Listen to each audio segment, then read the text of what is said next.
Idaho Experience is made possible with funding from the James and Barbara Cimino Foundation, devoted to preserving the spirit of Idaho, from Ann Balakay and Louise Nelson, from Judy and Steve Meyer, with additional support from the J.A. and Catherine Albertson Family Foundation, the Friends of Idaho Public Television, the Idaho Public Television Endowment, and the Corporation for Public Broadcasting.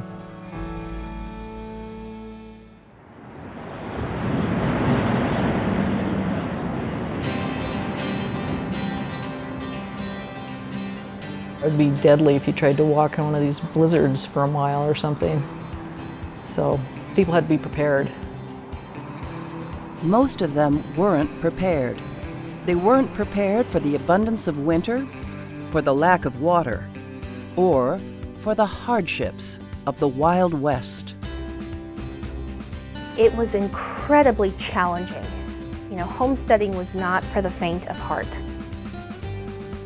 They left everything they had and everything they knew behind on this dream of owning their own land and farming.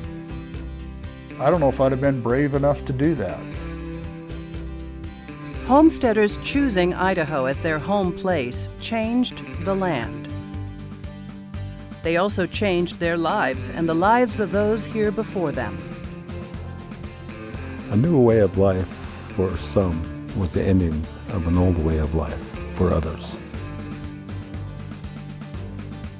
From changing natural landscapes to altering treaties with indigenous tribes, how homesteaders shaped Idaho by proving up on Idaho Experience.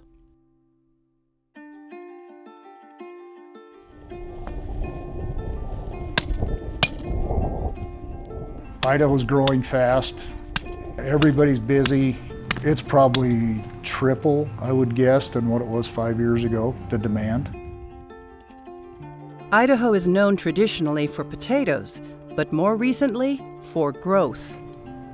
It ranked #1 as the fastest growing state in the nation for 5 years in a row, from 2017 through 2021. The Gem State is on the verge of housing 2 million people. Those people want plots. Surveyors map the plots. Their work allows the rest of us to buy, sell, and build our homes and farms. So whatever's available, people are taking. But this isn't Idaho's first land rush. And this isn't the locals' first struggle with outsiders. Creating boundaries in this territory has gone on since before Idaho became a state. The monumentation sometimes lacked. As you can imagine, a wood post put in the ground in 1872, trying to find it now is nearly impossible. Today's survey tools are more advanced, but the purpose of drawing lines on the landscape remains basic, unchanged. Grid the landscape, then divide the land by way of mark or monument. We're not going to run out of survey work anytime soon. As development happens, as land gets broke up, we have to be involved in that. Idaho's first survey monument is attributed to the state's first general surveyor. This man, Lafayette Carty. In 1866, Carty chose a mound of dirt near Kuna as Idaho's initial point. The establishing of that point was probably one of the most important actions that any pioneer took in Idaho history. The initial point couldn't come soon enough. The Homestead Act was signed into law in 1862, 4 years before Idaho's initial point was established, and nearly 30 years before Idaho became a state. With gold discovered in the Clearwater region, the rush to stake a claim of any kind in Idaho exploded. Miners first, then homesteaders.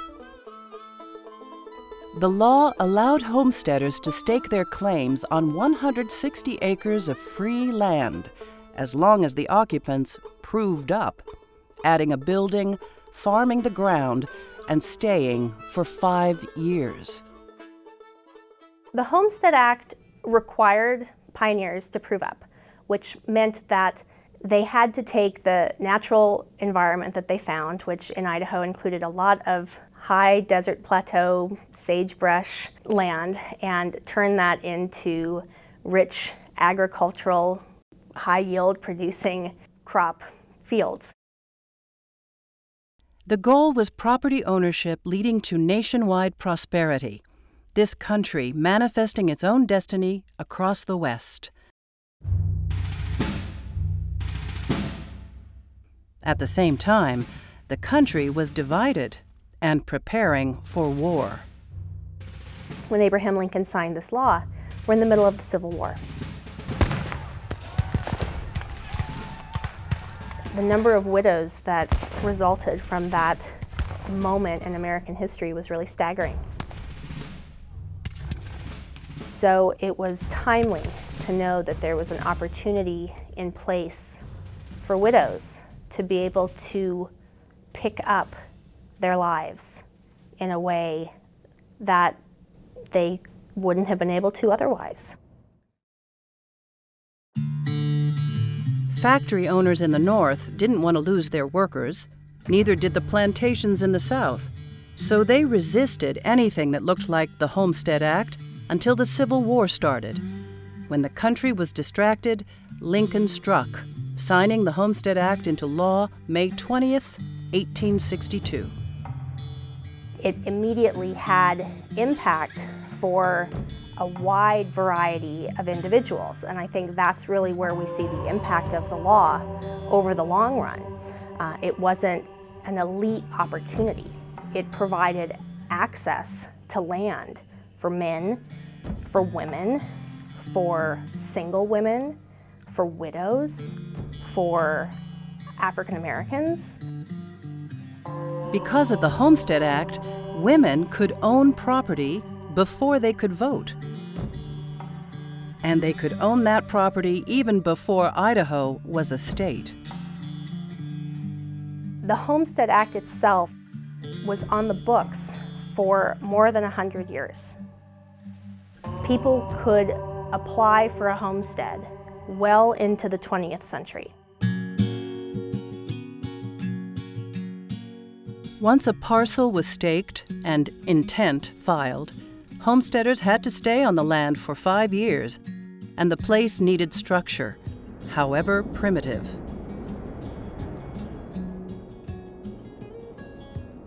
I sometimes go out here in a day like this where it's blizzarding to get something out of Ada's old house that she homesteaded in. And I walk in there and I'm thinking, wow, they lived in here. And there was no insulation in that house. They would wake up with snow on the quilt in the morning. Dudley and Ada Armstrong homesteaded near McCammon in 1897. Dudley came first from Virginia. Ada and 2 of their eventual 12 children followed soon after by train. It was probably a day like this where there's just snow blowing. She got off the train and there was no station. It was just a little hut in the dirt. It was like a dugout. She just sat down in the snow and cried. And Allie and Lula just held her hand, you know, like, what are we gonna do here in this God-forsaken place? The Armstrongs lived in this 16 by 20 shack on property their granddaughter Nancy owns today. They staked their claim in 1897, but the proving up process was time-consuming. Their deed, signed by President Taft, is dated 1910. The homestead is still a family farm, but no one actually lives in the outbuilding where Ada lived as a widow for decades after Dudley died of a stroke. I think she was really scared. You know, she left all her family and everything she knew and came out here just trusting that this was going to be a new life for her. This bubbling spring, which made the desert land more valuable, probably enticed Dudley to choose the parcel. They had fresh water always, and it's still there, you know, bubbling up out of the quicksand. Nancy knows the spring, but she never saw the old outhouse, or the toilet paper made of Sears catalog pages, or the underwear made of flour sacks. Aunt Hattie showed me where the outhouse used to be and how she only had 2 pair of underwear made out of flour sacks, and she was so sick of them she buried one over here. She showed me where she buried it. Before his death, Dudley was the community's designated errand boy. He kept a leather logbook, a shopping list for his neighbors. Dudley had a market wagon. He went to Pocatello, and he would take orders from everybody, and then he would bring back stuff from town. Socks are not even handicraft.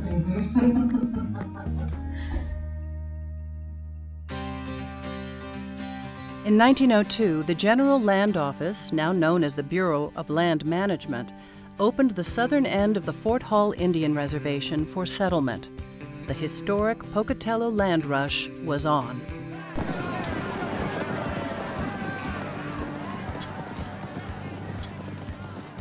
At noon on June 17th, individuals on horseback and some on foot started out rushing, running, clamoring to go into this vast territory that now had immense potential for homesteading. They pounded stakes into the ground, then rushed to the patent office in Blackfoot to file their claim, initiating the proving up process. As more people moved in, more proving up happened, and the process wasn't a solo affair. Neighbors helped each other, and a sense of community developed over daily chores, while boosting long-term optimism. Community was critical to that success because you can't clear 40 acres of sagebrush by hand by yourself. They gathered drinking water twice a day, every day. They moved water for crops by hand, digging ditches, taming water by trapping it. They didn't have the irrigation systems when they first moved out here. It was the settlers that put those in just so they could survive. Roads made commutes quicker, rails moved commodities faster, and eventually, power made life more bearable, all sparking drastic change for wildlife and wild land. In order for them to make a living out here, they had to change the landscape. They had to convert it from the native vegetation to crops or to be able to support livestock. With that came fences. With that came changing of water courses and conversion of habitat. Wildlife and wild land shifted under the plow as the Armstrongs struggled to make it, but they weren't the only ones who struggled, and they weren't the first. The Armstrong homestead is on tribal land. How we've been living, how we've survived, how we governed ourselves started coming to an end when the migration started coming in here for other people who were looking for a new way of life. This is why it is so critical that we study the past. I believe that the pioneers who came across in covered wagons 160, 170 years ago did not believe themselves to be trespassers. And I also believe that the tribal people who witnessed that crossing did. During the treaty era, the United States made a lot of promises. A lot of those treaty promises were not upheld, specifically with regard to reservation size. In the north, the valuable timber and mineral land of the Nez Perce was reduced to a mere fraction of its original expanse. In the south, Shoshone-Bannock tribal land was reduced from all of southern Idaho, south of the Snake River, to a Fort Hall Indian Reservation in southeastern Idaho, consisting of 1.8 million acres, then was reduced even more to the Fort Hall of today, less than 600,000 acres. A lot of land was given up through that process. Then when the treaties weren't ratified, you would think we would have gotten that land back. We didn't. It was stolen from us. It was taken from us. Treaties took from the tribes, and they took more than land. They took identity. There's lots of loss of life, beliefs, customs, and practices, tradition. And, that's part of the, assimilation in the end that a lot of us, including all tribes, are struggling to somewhat maintain as much as we possibly can. A lot of the ways in which the white man thought that these Indians should be was their interpretation. Don't be speaking your language. Don't be singing your songs. Forget about your ceremonies. Forget about the healing ways of your people. Forget all of that. Think like us. Boarding schools separated children from families, and scissors separated warriors from strength. Those of us that grow long hair continue to believe that there is power in your hair. And you take care of your hair just like you would take care of the rest of your body. If you don't do those things, then you might as well just cut it off. I guess what they said back in the day, back in the early 1800s, is to kill the Indian, to kill the savage, but save the man. That was their philosophy, that was their way of thinking. But the tribes persisted. So did the Armstrongs, while many other homesteaders failed. For every pioneer who tried to homestead, and for those who tried and made it, there were probably an equal number of those who tried and didn't. One of the things that we learned from the homesteader era is that some of these lands are really tough, right? These lands kicked people off, right? Because they were just too hard to live on. The Homestead Act and homesteading is a really interesting area and moment in history through which we can look and maybe reanalyze what it meant to fail and what it meant to be a victim of failure or a victim of the system that didn't support the American dream. Those who failed suffered. Those who succeeded suffered.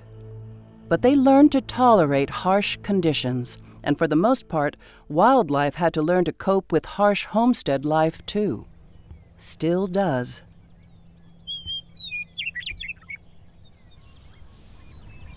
When Mother Nature rests and the snow settles into the soil, wild birds strut. Sharp-tailed grouse are a small ground-nesting native species to Idaho that are just slightly smaller than a chicken. And they have a really unique courtship display in the springtime. They kind of like do the little dance and puff their throat up, and they make this little sound, it's pretty cool. 65% of the Columbian sharp-tailed grouse in the United States are in southeastern Idaho. 70% of those birds rely on private lands, like the Armstrong homestead, for nesting and raising young. They're coming back to the same area year after year after year unless something like a house goes up. Obviously, they're going to move. Sharp-tailed grouse are doing so well here, a few have moved out of state to rebuild a declining population in Nevada. The rebuild starts on leks. That's what grouse mating grounds are called. And there's a lek on the Armstrong property. That's one of the reasons why Nancy protected the property in perpetuity through a conservation easement. Environment is really important. That's, what really pushed us to do the conservation easement, because this is erodible land and we don't want it developed. Her reasons are twofold. She doesn't want a subdivision here out of respect for her grandma. I can make a subdevelopment out of this, out of Ada's sweat and tears. And she doesn't want more houses here out of respect for the tribes. We're just placekeepers here, and I'm the current placekeeper. With an easement, owners get paid and get to keep farming as long as they agree to never develop the land. In southeast Idaho and throughout the West and in a lot of places, wildlife habitat and agricultural practices, when done sustainably and when done right, are complementary. They can work together, and this is a great example of that. The land is held in trust, and easements go with the deed from owner to owner in perpetuity, meaning where these birds dance now won't ever be developed, regardless of how enticing the offer. For landowners that want to enhance the wildlife habitat on their property, there are options for them. The tribes want options too. The Shoshone-Bannock cling to what's left of their land on their reservation in southeastern Idaho. They also nurture their traditions. There's always this attempt to take things away from us. Your land, our identity, our culture, our language, everything. But we've been able to hang on to those things, and we continue to hang on to those things. There's a lot of places we haven't left. Through the treaty, it only tells you to live here, but you can do everything else out there. You can still continue to hunt, you can still continue to fish, you can still continue to gather, you can still continue to go out there. And our people are doing that. By 1934, more than 270 million acres of public land nationwide had transferred into private hands through 1.6 million individual claims. The Homestead Act continued to develop the West through the 20th century, with the last official homestead patent in the country completed in Alaska in 1988. The federal government has, of course, shifted its stance on what it means to be a steward of the public domain for the benefit of the country. Its stance is no longer one of disposal. It's one of multiple use. And that is a hard mandate to follow. The mission remains the same, right, which is to sustain these lands for generations to come, to ensure that we provide multiple uses for the American public in a sustainable way. That mission stays the same. How we implement that mission changes across time. 3 values are worth considering when visiting a homestead. First, the agricultural value. Open space, not yet subdivided. I feel really blessed and privileged that I'm the descendant that ended up here with it. And so I feel this stewardship to all these people. All they see is just dollar signs. They don't see the kind of sweat and tears that she must have went through to survive here. Then there's the cultural value. Hundreds of years before homesteaders, someone else lived here. All of this land is ours. We continue to claim all of this land, regardless of who's on it or who's not on it. I certainly don't want to see Shoshone-Bannock tribes without what we have today at very least. It would leave me blank if they didn't have what little they have now. And lastly, the historical value. A century from now, someone else will weather a blizzard in the same way homesteaders did a century ago.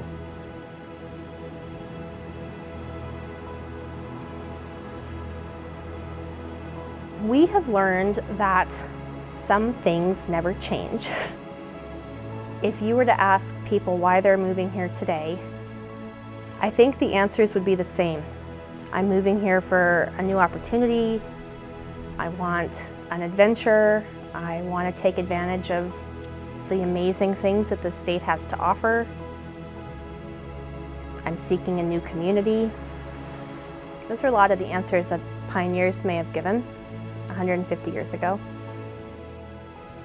That idea of opportunity, it's still strong.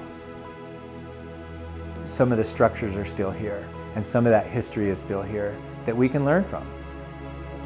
We have a responsibility to our future, and that responsibility, hopefully, is gained from the experience, not only from ourselves, but from the generations that came before us.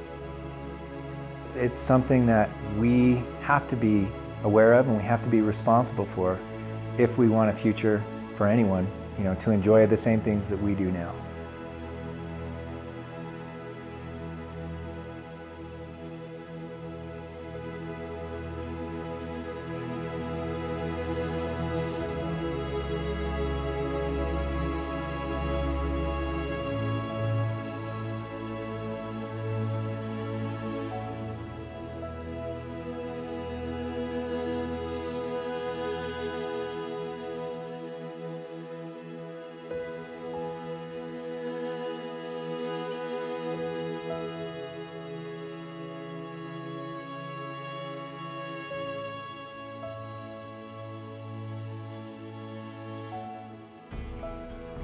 Idaho Experience is made possible with funding from the James and Barbara Cimino Foundation, devoted to preserving the spirit of Idaho, from Ann Balakay and Louise Nelson, from Judy and Steve Meyer, with additional support from the J.A. and Catherine Albertson Family Foundation, the Friends of Idaho Public Television, the Idaho Public Television Endowment, and the Corporation for Public Broadcasting.